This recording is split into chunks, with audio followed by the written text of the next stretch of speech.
Okay, so I can talk about what I witnessed. They pop up out of nowhere during the combat, right before it's standard. This has been going on since before Halloween. Right before, but kind of during. And then all these motherfuckers get slaughtered in here every time. Today is no different. And then they're still out there. They'll stay out there for, since Halloween, fuck, an easy 6 more hours. They'll still be out there. It is fucking cold out there. And those mufflers and sirens right now are on a very low scale to compared to what it's normally like. Nobody physically, unless they're fucking wasted or there's something wrong with them, could be in an environment like that with these kind of, the sirens will really fucking kill it. Okay? But they stay out there and they're in the ISIS compound, so that's the reason why they refuse to go back in the house. Now, the military just did stuff that would just blow your mind, but I can't talk about it. No, I'm forbidden. I'll never forget it. And the military knows what they just did. And I have seen this, and I can say this on the internet, and I can also testify to this, that no matter what, those people will stay in the yard. This doesn't shock me anymore, but it does. It still does. It used to really upset me because they're fucking murderers. They're terrorists. They're down the street from houses where there's dead bodies and bombs. Who knows what they're doing in their house is on the compound. Some of them come in here, and the heroes know that. They crawl through all the holes they chopped up in the walls here. They chop up bodies and do everything in these fucking places. All right?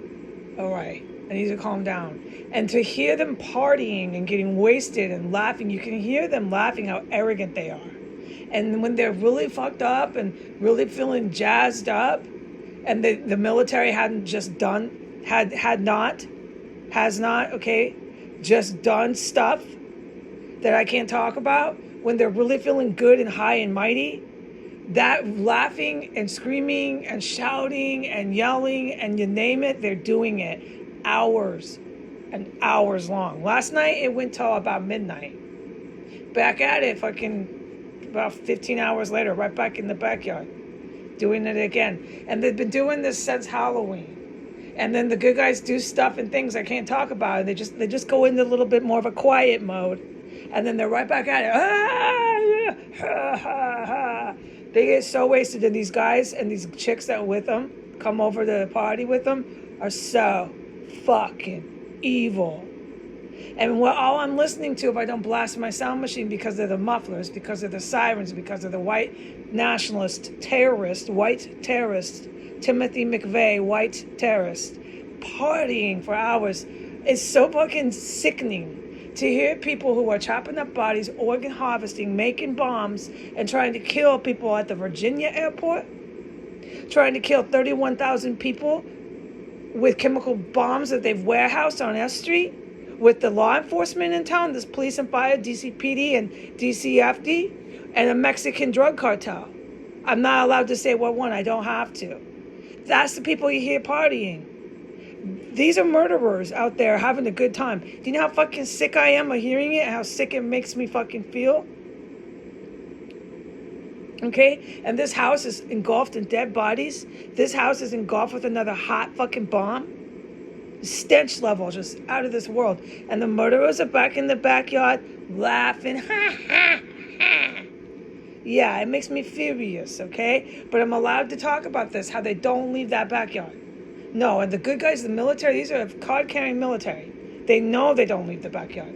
These guys do stuff that I can't talk about, and they know they stay there in the backyard after they've done their stuff. They just stay there hours long, getting so fucking high and wasted. Okay, I can testify to all that and more. But I was able to film them. This is their murmur, their low mode, because the good guys had just done stuff within a matter of minutes ago. Okay? And right now, I got to plug my ears because of mufflers. I turned the sound machine off. And the crying kitty cat, he's crying. He's looking for the poor cats that were screaming for their lives. Right now, as they party in the backyard at 4:57. They're under my floor. You see this on the video? They're over there. Right there. Now take note, I can fucking talk about it and even point. I can't film it though. They're under the floors and I can't get into the description of what they're doing. But I clearly heard them through the fucking sound machine. That's why I turned it off and said the time. Okay, but I'm going to go back to what I was trying to finish my point here before fucking terrorists started crawling under my floors. All right, what I'm trying to say, and I'm going to do it with my ears plugged so there's no more interruptions. Those terrorists in the backyard are Timothy McVeigh, ISIS, fucking KKK. They're protected by the U.S. government. They're protected by Joe Biden. They're protected by the DCPD, DCFD, and Donald J. Trump. Okay? Okay, we're clear. They have a gang of fucking Mexican drug cartel, and the ISIS terrorist is the running story because of Saudi Arabia here. Okay? So they're going to stay in their backyards and laugh about everything while they're fucking chopping people up, killing fucking people on that street. The good guys are too good. All right? They don't come in here running around trying to get killed. They're the best in the biz. But while there's people getting fucking killed in here, they're in the yards laughing still at the time I just stated, laughing. And when they're sure that the good guys aren't coming around or whatever, I can't even talk about what the good guys do, they'll be screaming and yelling all through the fucking night. Or they're digging under my floor and dropping dead in this house. That's what that happens, and you just heard it. You just fucking heard the videotape.